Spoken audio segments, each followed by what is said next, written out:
remember interviewing the founder of a company after a painful round of layoffs that they just had. My first question was simple and I thought easy. How are your people doing? The answer started with, "We're incredibly excited about our innovation roadmap."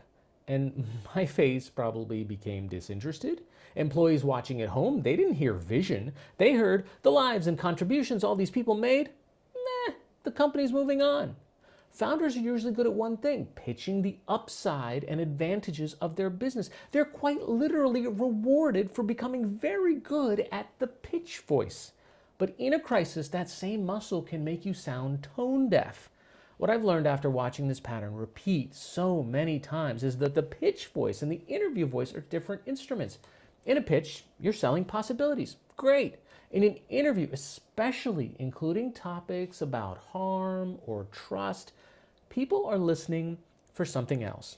They want to know that the leadership sees what they do, understands what it feels like, and they want to know whether the person is believable or this was just marketing and positioning.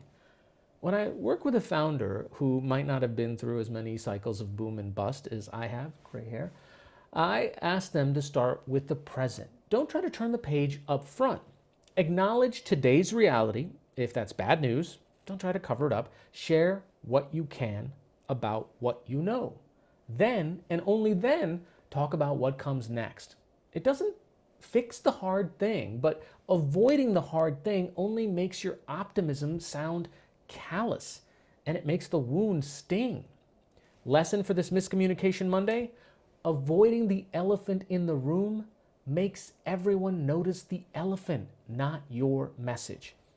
Have an experience when the interview made you think less of the leader after because of what they left unsaid? Share it in the comments. Maybe I'll use it for a future tip. I'm Hari Srinivasan. Follow for more.